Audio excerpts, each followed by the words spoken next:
Hello दोस्तों, आज के लेक्चर में हम लोग पढ़ने वाले हैं मोस्ट इम्पॉर्टेंट स्टेनिंग जिसका नाम है जिम्सा। ठीक है दोस्तों, और इसके जिम्सा क्या होता है, इसका कंपोजिशन क्या है, प्रिपरेशन कैसे करते हैं और इसका प्रोसीजर क्या है, स्टेनिंग करने के प्रोसीजर क्या होते हैं, इन सब के बारे में हम लोग आज के लेक्चर में डिस्कस करने वाले हैं। ठीक है, आइए बात करते हैं सबसे पहले जिम्सा स्टेन। जिम्सा स्टेन को एक और नाम से जाना जाता है, जिसे हम लोग एमजीजी स्टेन भी बोलते हैं। ठीक है दोस्तों, तो एमजीजी स्टेन की बात करें, एमजीजी का पूरा नाम होता है मे ग्रुनवाल्ड जिम्सा स्टेन। ठीक है, जिम्सा स्टेन को दूसरे नाम से जाना जाता है एमजीजी स्टेन, जिसे हम लोग मे ग्रुनवाल्ड जिम्सा स्टेन भी कहते हैं। अब इसके बारे में हम लोग जानेंगे। सबसे पहले इंट्रोडक्शन इसका हम जानेंगे कि होता क्या है। Giemsa stain is a type of Romanowsky stain. Romanowsky stain एक ग्रुप है दोस्तों स्टेन का, जिसके अंतर्गत जिम्सा स्टेन भी हमारा आता है। ठीक है, आगे देखेंगे हम। Giemsa stain discovered by Gustav Giemsa. एक वैज्ञानिक थे जिनका नाम है गास्टो जिम्सा, उन्हीं के द्वारा जिम्सा स्टेन को डिस्कवर्ड किया गया इन 1902 में। जिम्सा स्टेन को गास्टो जिम्सा के द्वारा डिस्कवर्ड किया गया। इनके नाम के पीछे जिम्सा लगा हुआ है, इन्होंने डिस्कवर्ड किया था, इसीलिए इसको जिम्सा स्टेन के नाम से जाना जाता है। और जो गास्टो जिम्सा थे वो जर्मन के एक केमिस्ट थे और इन्हें bacteriologist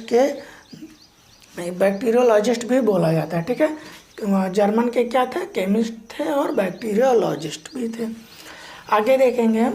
primary used for malaria parasite.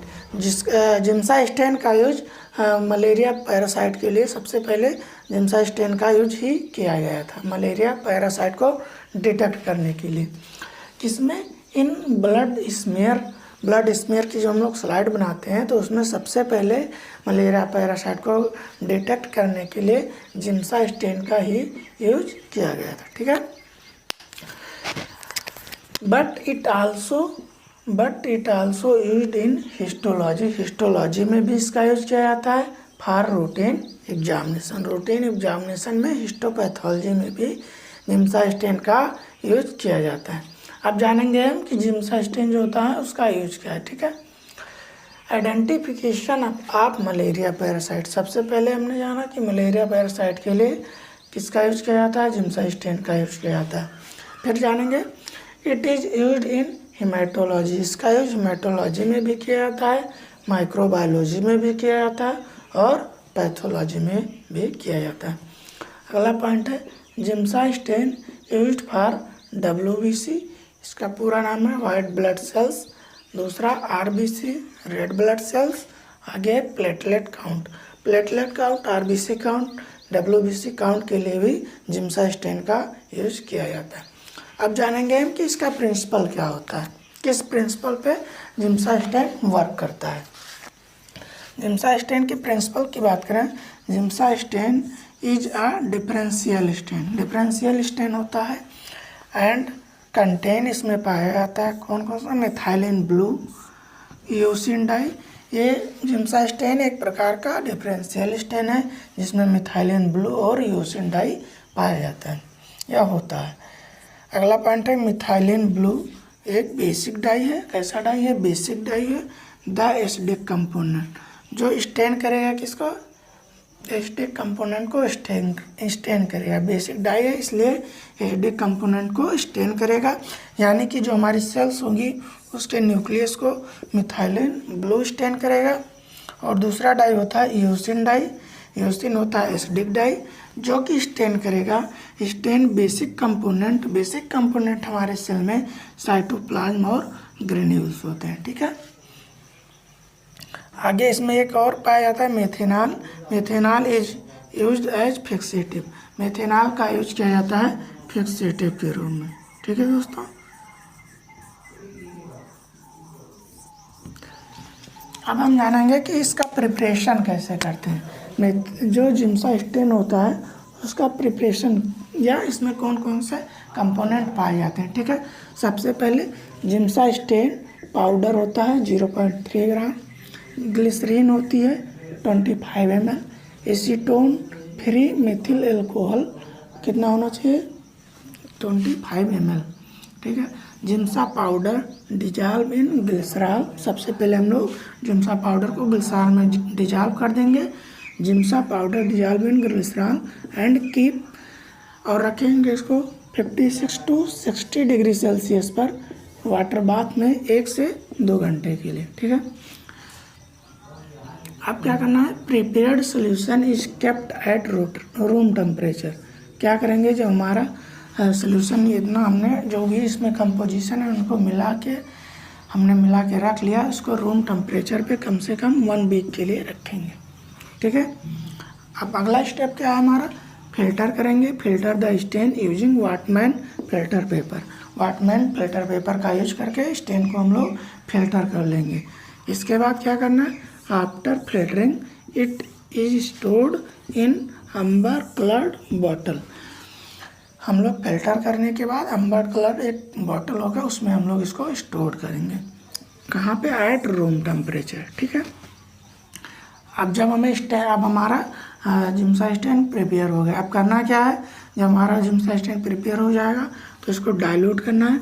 Dilute this solution 1:20, ठीक है। इसमें डाइल्यूट करना है, फिर उसको हमें स्टेनिंग प्रोसीजर में लगाना है या स्टेन करना है। बफर का जो सोल्यूशन, बफर सोल्यूशन जिससे हम इसको डाइल्यूट करेंगे उसका pH होना चाहिए 7.2, ठीक है। तो हम लोगों ने जाना है कि जिम्सा स्टेन होता है क्या है, यूज क्या है, प्रिंसिपल क्या है और प्रिपरेशन कैसे करते हैं, ठीक है। अब हम इसका देखेंगे कि इसको स्टेनिंग करने के प्रोसीजर क्या है। इसका आप लोग स्क्रीनशॉट ले लें। अब हम बात करेंगे दोस्तों कि जो जिम्सा स्टेन होता है उसका प्रोसीजर क्या होता है, स्टेनिंग के प्रोसीजर क्या है, और लास्ट में जानेंगे कि माइक्रोस्कोपी या रिजल्ट में कैसा दिखता है, ठीक है। कौन से सेल किस प्रकार के दिखते हैं। तो हम बात करेंगे सबसे पहले जिम्सा स्टेन के प्रोसीजर की। जिम्सा स्टेन जो होता है उसका प्रोसीजर में सबसे पहले हम करते हैं क्या है दोस्तों, स्लाइड लेंगे। जो स्लाइड हमारे होनी चाहिए ग्रीस फ्री हो, यानी क्लीन स्लाइड होनी चाहिए। उसको करेंगे क्या, टेक स्मीयर बनाएंगे, ठीक है। स्मीयर कैसा भी हमारा होना चाहिए, थिक हो सकता है या फिर थिन हो सकता है। तो हमने कोई भी स्मीयर जैसा भी हमने बनाया है, जैसे हमें ज़रूरत है, थिक स्मीयर हो सकता है या फिर थिन स्मीयर। उसको हमें करना क्या है, ड्राई करना है, उसको सुखा लेना है, ठीक है। फिर उसके बाद क्या करना है, 2 डिप, यानी कि 2 बार हम डिप करेंगे मेथेनॉल में, ठीक है। मेथेनॉल सबसे ज़रूरी होता है क्योंकि फिक्स नहीं होगा तो हमारी स्टेनिंग प्रॉपर नहीं हो पाएगी।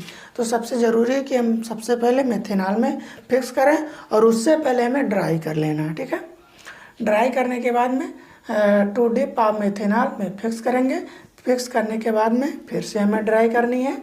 और उसके बाद क्या करना है, डाइल्यूट जिम्सा स्टेन। हमने बताया था कि जब जिम्सा स्टेन को हमें करना होगा उस टाइम हमें डाइल्यूट करना होगा। तो डाइल्यूट जिम्सा स्टेन 1:20 के रेशियो में, ठीक है। और उसको हम मान लीजिए स्लाइड स्टैंड पे लगा दिए हैं। फिर उसको जिम्सा स्टेन डाइल्यूट करने के बाद 15 से 20 मिनट के लिए उसको हमें स्लाइड पे डाल देना है, ठीक है। इसके बाद हमें क्या करना है, 15 से 20 मिनट के बाद wash buffered water. Buffered water की सहायता से हम इसे वॉश करेंगे। अगर हमारे पास ये नहीं है तो हम डिस्टिल वाटर का भी यूज कर सकते हैं।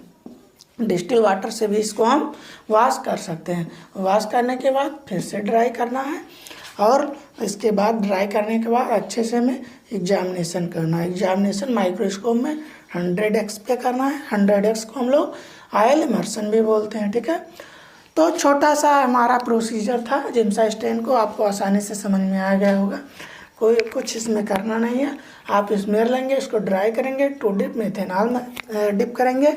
आफ्टर फिर से ड्राई करना है डाइल्यूट जिम्सा स्टेन और 15 to 20 मिनट के लिए इसको डाल देना है।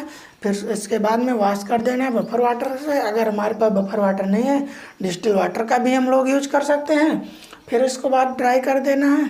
आफ्टर दिस हमारा फाइनल स्टेप होगा एग्जामिनेशन अंडर 100x। 100x को हम लोग ऑयल इमर्शन भी बोलते हैं, ठीक है। तो ये था हमारा छोटा सा प्रोसीजर करने के बाद हम करेंगे इसको रिजल्ट में हमारे माइक्रोस्कोप में क्या दिखेगा, तो इसका हम रिजल्ट करेंगे देखेंगे या फिर माइक्रोस्कोपी बोलते हैं, ठीक है। जो हमारा न्यूट्रोफिल होगा, न्यूट्रोफिल हमारा रेडिश पर्पल न्यूक्लियाई, जो न्यूक्लियस होंगे न्यूट्रोफिल के पर्पल न्यूक्लियाई देखेंगे, रेडिश पर्पल विथ जो इसका साइटोप्लाज्म होगा पिंक कलर का दिखेगा। अगर हम इस्नोफिल की बात करें पर्पल न्यूक्लियाई दिखेंगी, ऑरेंज ग्रेन्यूल्स दिखेंगे, जो उसमें ग्रेन्यूल्स होंगे वो ऑरेंज कलर के दिखेंगे और पिंक साइटोप्लाज्म दिखेगा। अगर हम बेसोफिल की बात करें दोस्तों, पर्पल न्यूक्लियाई होगा और ब्लू ग्रेन्यूल्स होंगे। लिम्फोसाइट की बात करें डार्क ब्लू न्यूक्लियस होगा और लाइट ब्लू साइटोप्लाज्म होगा। अगर मोनोसाइट की बात करें pink cytoplasm, purple colour nucleus होगा। प्लेटलेट की बात करें तो वायलेट कलर का अथवा पर्पल कलर का ग्रेन्यूल दिखेगा, ठीक है। वायलेट से पर्पल कलर का ग्रेन्यूल्स प्लेटलेट के दिखेंगे। ये हमारा माइक्रोस्कोपी होगा, जिम्सा स्टेनिंग होगा। तो हमने इस लेक्चर में दोस्तों जिम्सा स्टेनिंग के बारे में बताया, जिम्सा स्टेन होता क्या है, उसके प्रिंसिपल क्या है, उसको कैसे करते हैं यानी प्रोसीजर क्या होता है, माइक्रोस्कोपी क्या है। अगर इसमें आपको कोई कन्फ्यूजन है तो कमेंट बॉक्स में कमेंट करके पूछ सकते हैं। आशा करता हूँ सबको आसानी से समझ में आ गया होगा। थैंक यू, मिलते हैं फिर नेक्स्ट वीडियो में।